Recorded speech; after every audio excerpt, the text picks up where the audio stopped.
Arivany alarobia faharoapolo ny volana novambra taona 2024 manatitra ny fiarabana tompo-klasy sy tompoko vavy tonga soa ato anatin'ny fotoanan'ny fampahalalam-baovao eto amin'ny fahitalavitra MBS asaina impanajana ianao anaraka ny fampahalalam-baovao hatramin'ny farany.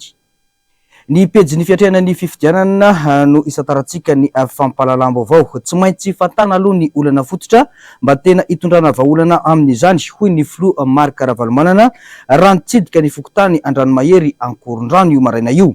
Ny tety tanimbary namakivaky elakelatrano voaporofo fa tena vonina hitondra fanovana ho an'ny mponin'Antananarivo ny Antokotimma nandritra ity fotoana ity. Ndao raha tsika ny tato-baovao eo amin'ny sary sindatsariny Mathieu Prince. Tsy mitovy intsony ny olana nitranga teo amin'ny mponin'Antananarivo tamin'ny fotoanan'ny tondrako ny tanàn'Antananarivo sy nafoloam-pirenena ay ary ny zava-misy ainan'ny vahoaka malagasy monina eto andrenivohitra amin'izao. Tsapako soreko ny fitarainana ary anova isika saingy tsy maintsy jerena aloha ny fototra olana. Izany no antony fidinana fotony ataoko isaky ny fokotany izao hoy ny filoha Ravalomanana Marc. Tokatrano maromaro no notsidiany androany ka isan'izany ireto tokatrano mpiompiomby vavy fakanaronono ireto. Raikitra ny fampiresana ho an'ny ray aman-dreny sy ny zanaka. Tsy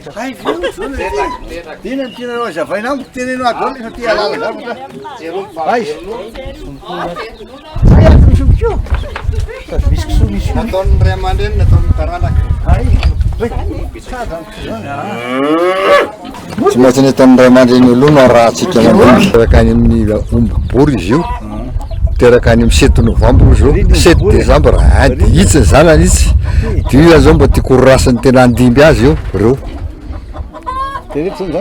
zanany tiaka ray matory atono zay fotonay zavarodadiavinay fiompiana niny zay zany tena mandeha satria raha manao aty zao dia misy manelingelina hoe izahay aty tsy azo ompiana ombitsony atao Antananarivo dia izy azy zay nipetraka iaka tena faravoatra enje mipetraka tanàna enjehan'ny olona fa manotody rivotra hono tsisy rivotra malotony zao laroary zao ve maritetainy mety aminay zao zao aza diny teny zao hoe tsy maintsy ianareo aloha malala zay iainanareo nareo ihany malala ty zay mahatonga mijery ty dia aseho anareo azy zavatra ditako fa zaho aloha tena courage mihitsy na hoe tsara lay izy mety fa mbola mieritreritra hoe ahoana zany tokony amin'ny mpiasa mainy resa ay dia retirety dia tsy maintsy sisany toko satria za soferaka amy eo dia tsy maintsy ino melomoko mivady aman-janiko satria raha antro zao mbola andehana mety ho very ny ankizy ato trano dia aleoko manoko anreto majingika azako zao le zanako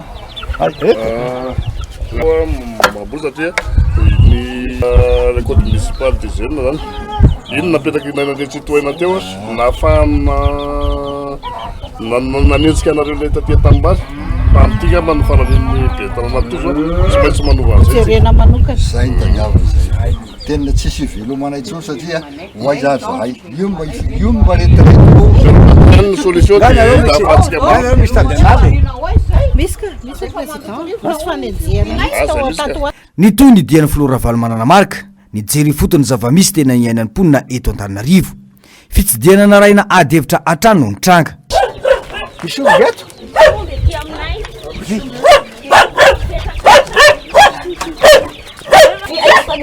daholo nareo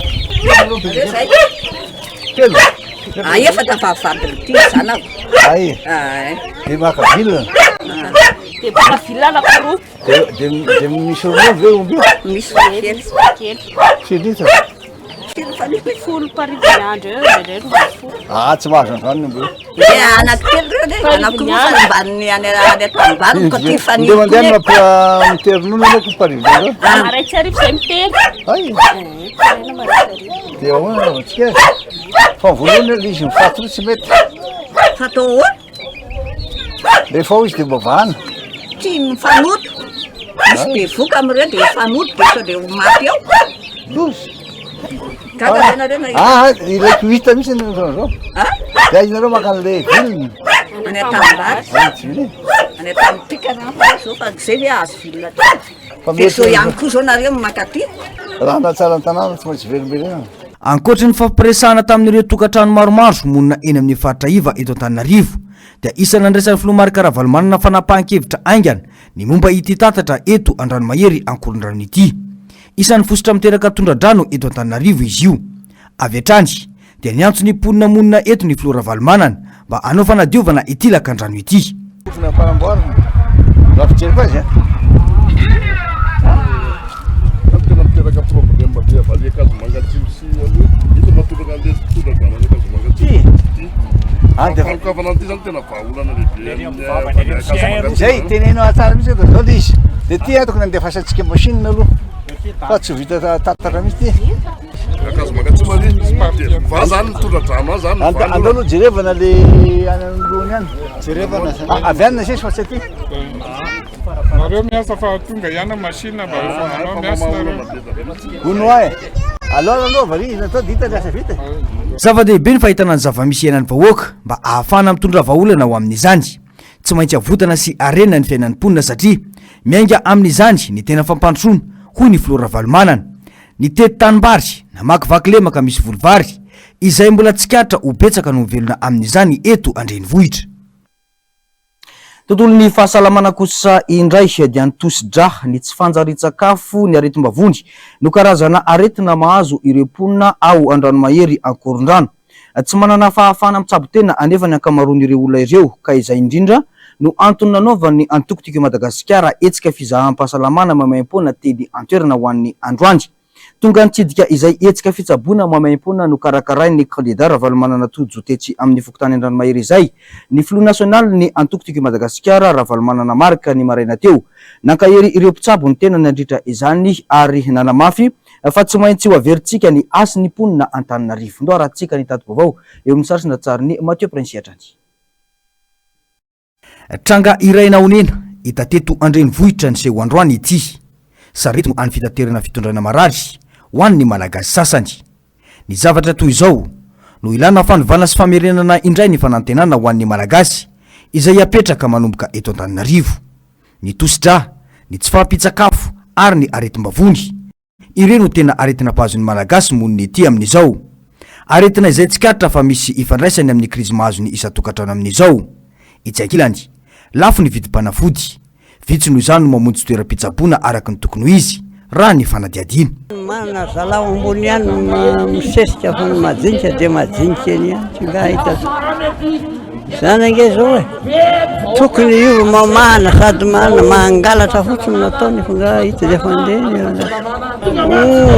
volana aloha hoe vao manana raha tsy misy volanga maty ianao raha vao makany alao sa teatrao za zao marary masoko za zao prostate azo tsy hitako makeny ianao zavatra vola be makatsy makaro mandeha makary meo vola zany angeny tsisy hevitra fa sy dia voantojo tindra zao sisany ihany zay aloha dia tena hita mihitsy satria raha andeha hoany ianao ny eti-manina tsy misy dia tsy afaka ny any dokotera mpanjakana any amin'ny any dokoterana hoa fa rehefa mba misy zao dia mba miesaka.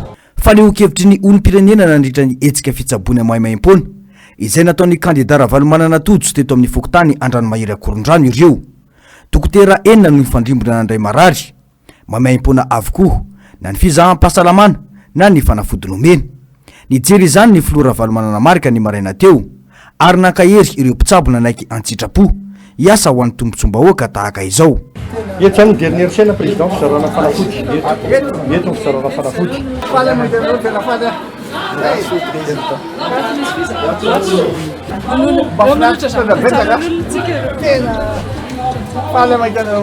raha ny tokony ho izy dia ny 100 amin'ny vola miditra amin'ny tokantrano ny vola ampiasaina ho an'ny fitsaboantena mameno azy dia izany no ahafahana milaza fa tsy miompampana ny vola atokany tokantrano ho an'ny fitsaboana raha ny famaritany sampandraraha ny firenena mikambana azy.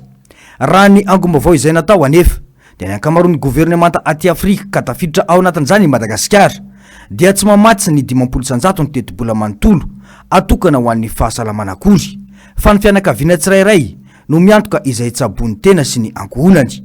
Mampihisatra ny fahatsaran'ny fahasalamana aty amin'ny tany andalam-pandrosoana ny tranga toy izany ho an'ny Madagasikara manokana dia ny mpiara-miombona antoka ara-teknika sy arabola no mamatsy 70 hatramin'ny 80 teti-bola-panjakana ho an'ny fahasalamana. Ho averintsika ny asy ny mponina Antananarivo hoy ny filoha Marika Ravalomanana nandritra ity fitsidiana nataony ho an'ny fitsaboana mahaimaim-pona izay natao teto amin'ny QG an-dranomahery Ankorondrano ity.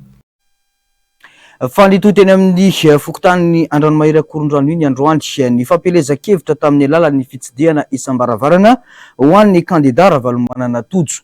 Nitarika izany androandry ny filoha Ravalomanana izay nanamafy fa tsy maintsy arenina Antananarivo. Ndao rahantsika nitady vaovao mahakasika izany. Tety amin'ny fokontany Andranomahery sy ny manodidina no nanohizan'ny filoha Ravalomanana ny fampelezan-kevitra ho an'ny kandida larana faefatra eto Antananarivo Ravalomanana Tojo.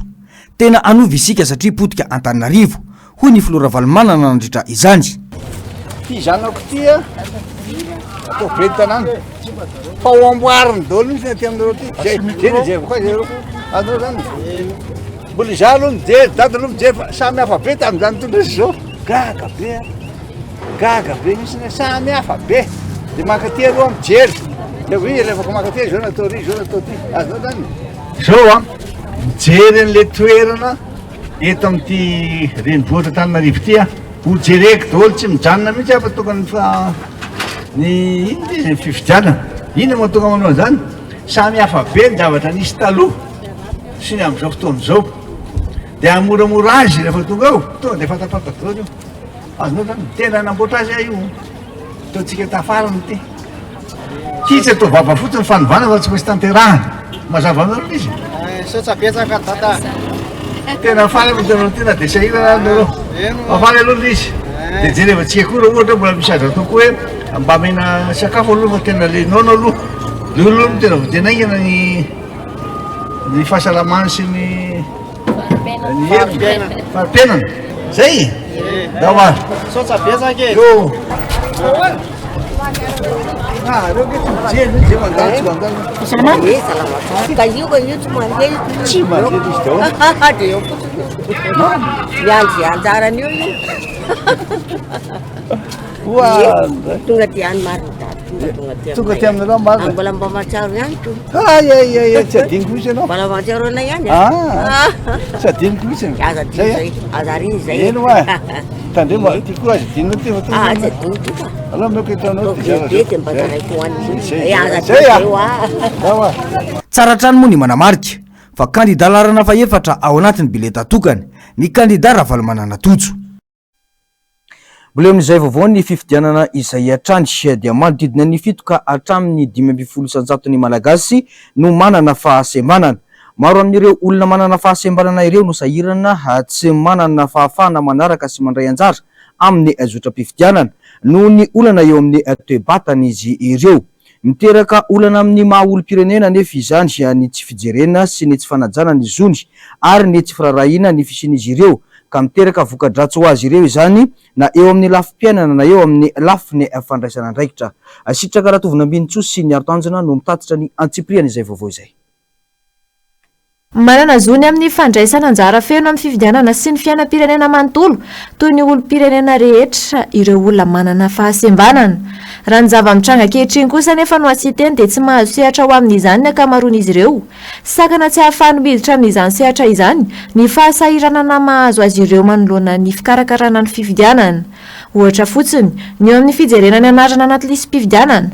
Vokany very zony ankamaroan'izy ireo manoloana izany noho ny fahasembanana misy eo amin'izy ireo ihany koa dia sarotra ny fahazoan'izy ireo vaovao momba ny fifidianana. Biro sakana isan-karazany izay tsy ahafahan'izy ireo tena mandray anjara feno amin'izay fifidianana izay. Eo ny sakana ara-potitra-afitrasa izay falavitan'ny toerana fifidianana na ny tsy fahafahana andiny soratra anarana atao anatin'ny lisitry ny fidy dia fa sakana tsy ahafahan'izy ireo mandray anjara amin'izay fifidianana izay ihany koa moa zany ny fidirana amin'ireny toerana isan-karazany ireny. Fa eo ihany koa ny sakana mikasika ny fahazahoana vaovao satria ny olona manana fahasembanana indrindrandrindra ny olona marina dia vitsy amin'izy ireo no mahazo ny vaovao marina mikasika an'izany fifidianana zany indrindrandrindra moa hoe ahoana ny fizotra ny fandatsam-bato iza daholo le kandida mirotsaka inona ny matetika asa aroson'izy ireo inona ny fomba ahafahana mifidy dia tsy mahazo an'izay vaovao izay ireny olona ireny. Eo olona marinina eo ihany koa ireo olona izay ataontsika hoe manana fahasembanana ara-tsaina. kandida ho ben'ny tanàna mampandray anjara feno ireo manana fahasembanana amin'ny fitantanana ny fandraisana fanapahan-kevitra ao anatin'ny commune. Izay no andrasan'ireo olona manana fahasembanana ao amin'ny fifidianana noho ny commune fototra ny fampandrosoana ary sehatra ahazoana maneho hevitra mahakasika ny hanatsarana ny fiainan'ireo manana fahasembanana. Anjara asan'ny commune ihany koa mantsy ny mandamina sy mametraka azy ireo, ohatra ny fanomezana parkina manokana ho azy ireo. Efa misy ihany koa ny fangatahana natao mahakasika ny fijerena ireo manana fahasembanana manoloana ny fandraisana anjaran'izy ireo tamin'ireo faritra enina, saingy tao Antsiranana ihany namaly izany. Ankehitriny dia efa misy amin'izy ireo ny efa miasa ao an-toerana. Izahay efa nanomboka hatrany amin'ny taona 2010 tany no nivoy ny antsoina hoe développement local inclusif, izany hoe fomba fampandrosoana iny fotony andraisana ny sokajy olona rehetra anjara ary indrindrandrindra ireo olona manana fahasembanana. Betsaka ny andraikitra izay azo ny commune raisina ary tokony ho raisin'ny commune mba hampitombo ny fandraisana anjara ny olona manana fahasembanana amin'ny fiainan'ny commune, amin'ny fiainam-pirenena amin'ny ankapobeny, saingy hatreto zany tsy dia misy an'izay ady-hevitra izay. Araka ny teneniko teo hoe efa 20 taona zany zay nivola izany antsoina hoe développement local inclusif zany, nametraka hoe ahoana ny fomba fametrahana politika communal inclusif. Ohatran'ny eto Antananarivo renivohitra dia efa nanao sonona zany antsoina hoe charte ville accessible izany tamin'ny 2011, saingy tsy misy mahatsiaro tsony zany zavatra ntsoniavina zany. Raha ny tarehmarika ny navoaka ny CENI dia manodidina 5,000 ireo olona manana fahasembanana tonga nifidy tamin'ny fifidianana farany teo. Mbola vitsy dia vitsy izany ato Tanisa izany. Zafindrakoto Faliery, tompona andraikitry ny fanentanana sy fanabeazana amin'ny fifidianana safidy afatra ny mba hijerevana manokana ireo manana fahasembanana ho hiatrany ity farany. Famitana anjara toerana lehibe eo amin'ny fiainam-pirenena ny fandehanana ny vehivavy manefa ny adidy ka andeha hifidy ho an'ny androm-pifidianana. Ny antsasa manila ny malagasy manko dia vehivavy avokoa. Misy amin'ny vehivavy anefa no marisarisa amin'ny fandatsaham-bato izany no ny fahitana ny zava-misy eto an-toerana. Manandanja ny safidy ary olom-pirenena izay mahafeno fepetra ho amin'izany dia manana anjara biriky ho amin'ny fifidianana ho fanavotana ny firenena. Sitraka Ratovina Mintso sy ny Arotanjona Atrandy no mitatitra ny Antsipriana izay. Ankoatry ny andraikitra sahan'ireo vehivavy ao an-tokantrano, manana andraikitra sarobidy sahanina amin'ny fanatanterahana ny adidy, amin'ny fandrotsaham-bato ametrahany ny safidiny, mazoto sy marisika kokoa amin'ny fandehanana mifidy ny vehivavy noho ny antony maro samihafa. Amin'izay ianao mba manana soanao, manana safidinao tsara ianao.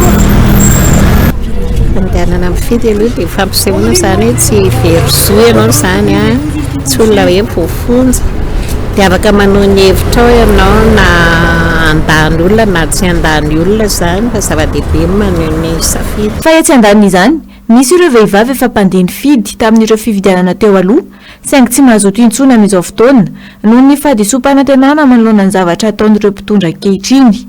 Zary zava-poana hoy izy ireo ny fandehanana mifidy satria tsy nisy akory ny fiovana taorian'izay. Beny tsy mifidy, ny antony ao vizaka fotsiny fa ny eo ihany ny eo, tsisy zavatra tena hoe misongadina zany hoe hitako hoe azo sapahitana hoe mba mety, fa tsy mety ny ataon'ny iray dia mety indray ny ataon'ny iray dia eo dia mifampiandrikendritoana ry zareo dia tsy hitako izay marina amin'ilay izy. Ka zao vao milatsaka izao nge ilay olona dia manao kely izy iray volana fa vao tapitra iny tsy hiasa aloha amin'izay vahoaka niza aloha, dia ny eo ihany ny eo fa raha tsy mitady ianao dia tsy mahita vola, fa mitady ianao vao mahita, izany hoe tsisy anatitra ho anahy zany eo. Dia izay nataoko hoe raha mitovy ihany aleoko maka aina any an-trano. aloha aloha zay latsaka eo dia ilatsaka dia zay ataony eo ny aloha zany dia zay ataony eo fotsiny. Adidy masina ao anatrehan'ny firenena ny fandehanana mifidy, mananjo isafidy sy anio ny safidiny ary manana andraikitra amin'ny fifidianana ny olo-pirenena tsirairay. Vehivavy aloha mabitsibitsika kely mandeha mifidy mihoatran'ny lehilahy. Hitsinjovany an'ilay taranany ao aoriana angambany aloha manentana antsika rehetra zany amin'ny tongava mifidy dia mahaiza misafidy tsara tsy terena hoe ianona na ianona fa ianao ihany manana safidim-ponao. Raha ny hitako aloha dia marisika kokoa angamba ny vehivavy mihoatra amin'ny lehilahy satria ny vehivavy manantena hoe mba mahany olana raha-piainana andavanandro zany izay olona lany amin'ny fifidianana eo. Izany manentana ny voaka malagasy hoe mifidy maneho ny hevitra ao ianao dia koa izany ahitana hoe iza maharesy lahatra anao amin'ny kandida izay mirotsaka. Lalany tokana ahazoana mitondra fanovana sy fiovana ary fampandrosoana ho an'ny firenena ny fahaizana misafidy izay olona hita fa tena vonona hiady sy aro ary tantana amin'ny fomba mendrika sy rariny ny vahoakany. Rariny araka izany, raha tokony tsy raviravin-tanana ny olo-pirenena andeha hifidy hitsinjovana ny fandrosoan'ny firenena.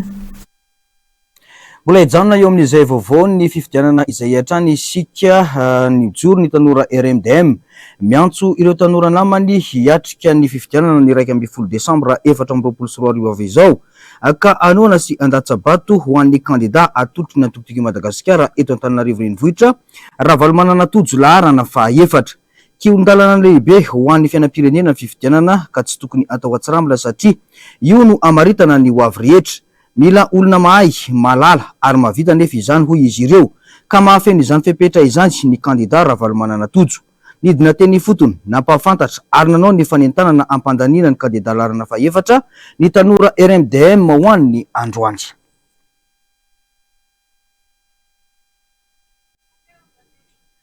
Fa eo amin'izay fiainam-pirenena izay hatrany antoko velona eto amin'ny firenena ny antoko safidy ny Madagasikara nijoro tamin'ny taona 2017 ary mbola mijoro ankehitriny.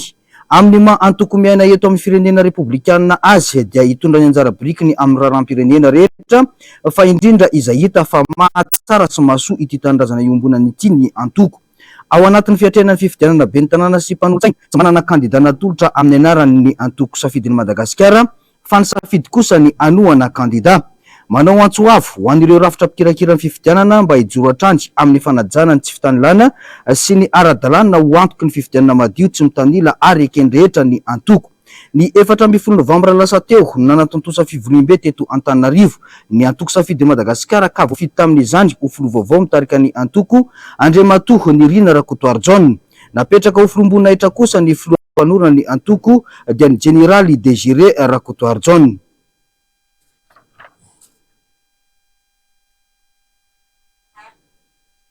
Fa mbola manodidina izay fifidianana izay hatrany fa eny amin'ny komisy alakamisy vontovorona kosa dia nisy ny diabe ho fanokafana ny fampelezan-kevitra ho an'ny kandida izay atolotry ny antokotiko Madagasikara ao amin'ny commune alakamisy vontovorona ho an'ny Omaly.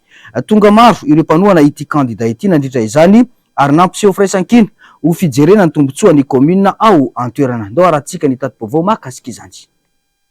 Voaporofo tanteraka ankehitriny fa fanjakana tsy manam-bola no mijoro eto ka ireo orinasa any misy sy mampiasa vola eto ihany no poretina mba hanome vola ho an'ny fanjakana manoloana ny fahabangana izay misy. Porofo mitohoka amin'ny tendany ny fipepepon'ny fanjakana ampitombo ireo sehatra akana etra amin'ny taona 2024 io kanefa na ireo fepetra ahafahan'ireo sehatra hiasa amin'izany aza tsy mifanaraka amin'ny filanakory. Ny vola no mahamaika fa nitolotra omen'ny fanjakana ireo mpisehatra tsy jerena akory hoy ny filolefitra fahafito eo anivony anteny meram-pirenena sy teny irandran'ny solony aiko. Tsy manambola ny fanjakana voaporofo tsara le izy. Ina ny antony lasa nitady natombo dolo ny hetra nitady zavatra tsy tokony hitadiavana hetra no tadiavana daholo izany zavatra zany. Za tsy contre fandoava-ketra, za tsy contre hoe fampitombona hetra fa fantanina tiako apetraka amin'ny mpitondra dia izao moa ve reny tsara ny condition tsika rehetra mba ahafahany orinasa rehetra eto Madagasikara tena afaka andohetra. amiko na misy hitanao na ny banky mba findramany tanora na vita fianarana hetra na vita fianarana reny mba afahany manorana orinasa fa isy ny hetra koa izy amizao i zany no ampevany banky io aniny hetra natombo iny sy mety okizy deja fa ambony be le izy di lasa terena ny terena zany ny orinasa lasa tsy hamokatra tsara loza mitata ho an'ny tantsaha malagasy ny fiankinan-doha amin'ny famokarana amin'ny firenena sinoa ho iatrany izy iteny randrena solony aiko itombo ny fandaniana ho an'ireo tantsaha manoloana ny resaka hybride indrindra fa eo amin'ny resaka zezika ho iatrany ny fanamafisany danger ho an'ny mpambolitsika iny zavatra iny satria zany tsy maintsy miankina amin'ny Chine zany manomboka zao ny mpamboly vary rehetra eto Madagasikara nefa azadinono fa any amin'ny 3 millions de francs ny zezika ampiasaina amin'ny hectare anankiray ary iny resaka hybride iny mitady rano BDB sady mitady zezika BDB ka ao anatin'izay zavatra zay danger ho aitsika io zavatra io fa manofo moa ny filoham-pirenena fa amin'ny tytony tsika aleo tena ara-tsakafo de ho hita eo fa danger ho aitsika io fa manenary na ny Indonésie na ireo firenena asiatique reo ta Madagasikara ny voany teknolojia nafany miakatra any 15 tonnes isaky ny hectare iny fa manena tsy atao zay zavatra zay fa masomboly ny olona any no atao fatatsika tsara fa rehefa manana mahavita atsika hoe mahavoafeny rano mitombo ny vokatra ny tonnage amin'ny vary anankiray ka tena vrai problème tsy resaka masomboly marina fa ilaina zay fa tena vrai problème dia resaka rano irrigation rano tsy fantatry ny filoham-pirenena zany zavatra raha momba ny jirama kosa dia nilaza isy tendrandrena solony aiko fa tolotra no olana goavana vaolana maharitra no takina manoloana izany fa tsy vaolana tandrametaka sy fialana na olana amin'ny vahoaka tezitra fotsiny ho iatrany ny fanazavana na tina na tsy tina na iodika vy na iodika vanana ny problème jirama de resaka production donc zany amty 2025 tia tsisy vaholana azo tsapahitanana tena vaholana maharitra ho azotsika raha ho an'ny androany dia famelabelarana nataon'ny FID na ny Fonds d'intervention pour le développement mikasika ny tetikasa ara-sosialy fiahina sy fiarovana ny mpiarabelona marefo izay andreketan'izy ireo na ny projet filier de sécurité et de résilience ho an'ny taona 2024 sy 2025 no ny tanterahana androany raha mbola ao anatin'ny asambomera kosa ny volavolan-dalàna amin'ny feny teti-bolam-panjakana ho an'ny taona 2024 araka ny rahantsika teo iny dia faneho-kevitry ny filoha-lefitra fafito eny anivon'ny anteny miram-pirenena sy teny randrena solony aiko mahakasika ny volavolan-dalàna ho an'ny teti-bolam-panjakana ny taona 2024 izay mandalo eny anivon'ny anteny miram-pirenena amin'izao fotoana izao no narahantsika teo izay fa araka ny fanambarana teo ihany koa dia nisy ny diabe fanokafana ny fampelezan-kevitra ho an'ny kandida natolotry ny antokotiko Madagasikara ao amin'ny commune na Alakamisy Vontovorona ndo arahantsika avy hatrany ny antipriany izay vaovao izay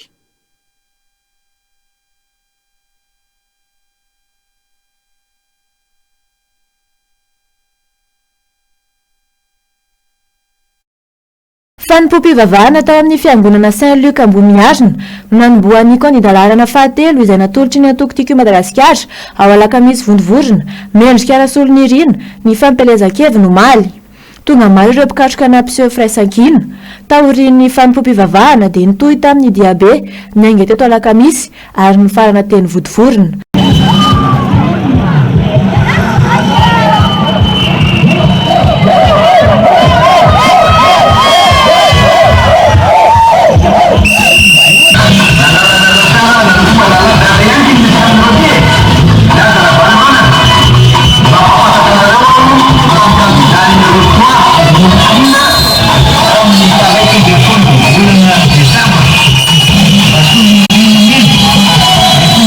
Thank you.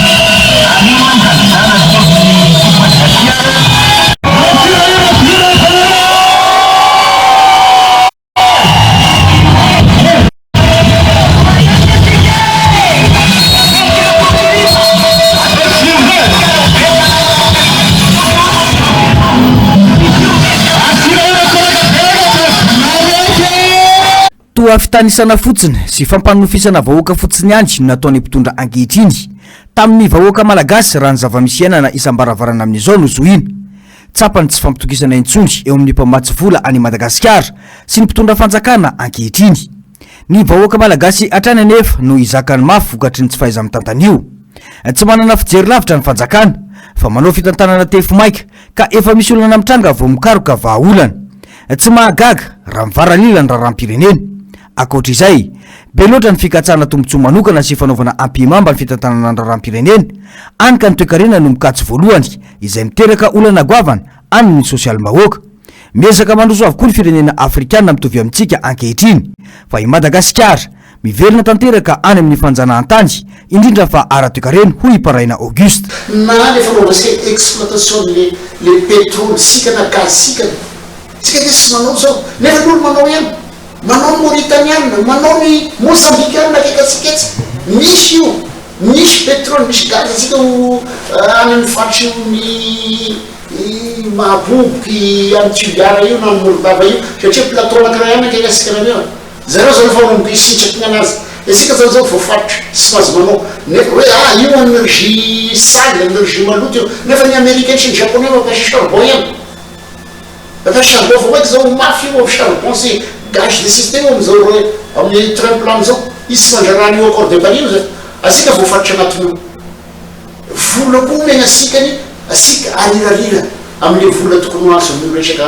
accord de Paris amin'ny resaka énergie nouvelle sy énergie propre io asika zany voabe ihany asika tokony eritreretiny daholo zany zavatra rehetrarehetra zany sao de mbola lodiny e pétrole io hoe sy sara za raha reky raha maleo tegna amin'ny resaka énergie sy voaresaka misy hatramin'izao io exploitation io gaz sikany sy pétrole io koa ne edy asika miutiliser passion satria le plateau que tiana tany sika mekelina sika zany tratry nyresaka ilise pasy lasany français zany rehetrarehetra zany zany mampieritreritra daholo zany zavatra rehetrarehetra. Ahina ho potika tanteraka ny rafitra ara-toe-karena ito amintsika raha mitoy izao hoy hatrany i Paraina Auguste. Mila fahaizana mitsinjo lavitra ny fomba fitantanana firenena fa tsy resaka ambony latabatra fotsiny ihany. Mitaky fametrahana tombontsom-bahoaka ihany koa ny fanaovana politika sy fitantanana firenena fa tsy baiko ny tombontsoan'ny olombitsy isesitra sy itavana ny harem-pirenena ary ny tena goavana dia mila fahaizana mifehy ekipa ny fitantanana hoy hatrany i Paraina Auguste. Mbola eo amin'izay vaovao ny toe-karena izay hatrany dia tsy mbola amoaka ny vola 300 tapitrisa dolara ampahany amin'ny anjara volan'ny Madagasikara amin'ny fifanarahana ny findramam-bola FEC na ny facilité élargie de crédit sy ny FRD ny tahirim-bola iraisam-pirenena na ny FMI. Ambara ho anton'io ny tsy fanajany Madagasikara ny fampanantenana natao tao anatin'ny lettre d'intention nosiny ny ministre ny toe-karena sy ny vola mikasika ny fanafoanana ny famerenana ny viditsolika sy ny fametrahana ny viditsolika araka ny tokony izy. Doratsika ny antsipriany izay vaovao izay.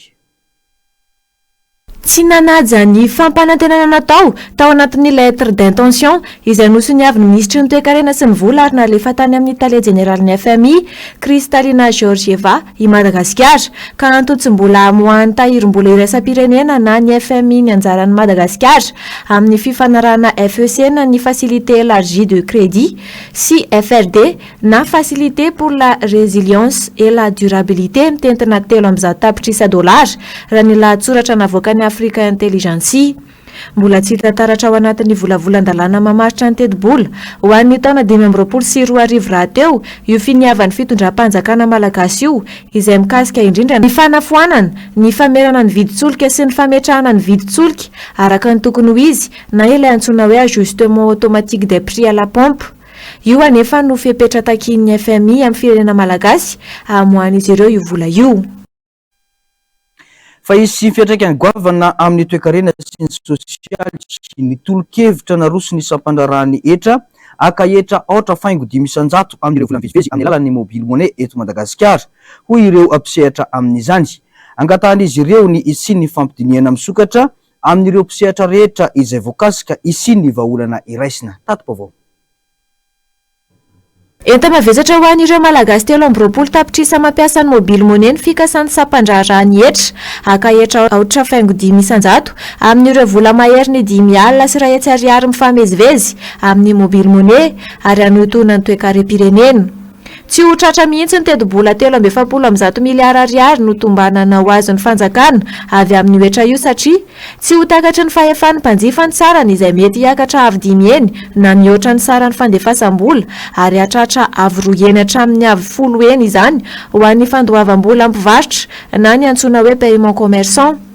Ho maro manoloana izany no hiala sy tsy hampiasa intsony ny mobile money fa hiverina amin'ny fikirakirana ravim-bola mivantana raha ny votoatin'ny taratasy fan'ireo mobile bank 3 misy eto Madagasikara ho fanoherana ny fametrahana iotra anatin'ny volavolan-dalàna amin'ny fenitety-bola mpanjakana 5.20 araka ny tolo-kevitra naroson'ny fohy be pitantanana ankapobeny hetra. Ankoatra izay dia hakitika ny fiainan'ireo misehatra amin'ny fanaovana cash point 4 sy 9 alina manerana ny nosy izany satria ampiana ny vola hiditra amin'izy ireo.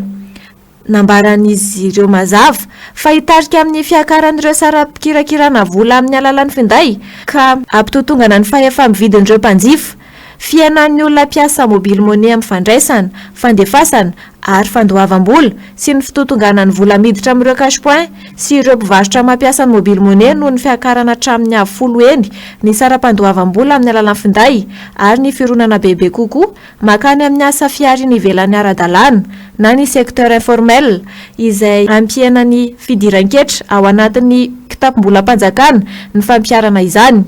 Manaitra ny fanjakana araka izany ireo tambajotra mpifandraisana mba hiverina amin'ny fanapahan-kevitra izay miatra amin'ny andavanandro ny vahoaka malagasy. Fa mamitsika malagasy ankehitriny no manafangaro ny teny-drazana amin'ny teny vahiny rehefa miresaka.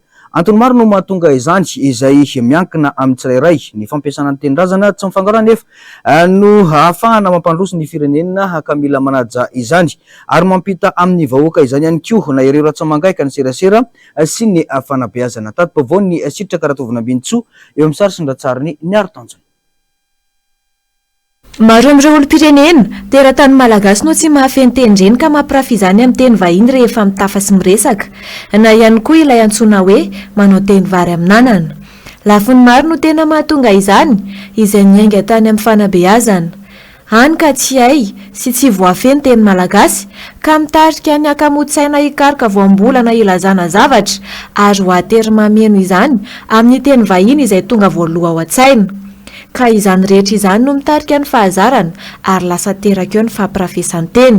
Raha somary velarina kokoa ny fandiniana dia ny tena azo lazaina hoe anisan'ny fototra anankiray lehibe mahatonga antsika ho amin'izao toe-javatra mampitsilaila ny teny pirenentsika izao, ny teny-drazantsika izao, ny teny malagasitsika izao dia satria isika malagasy dia tsy mba mamorona fa mandray fotsiny izay vitan'ny hafa avy any ivelany.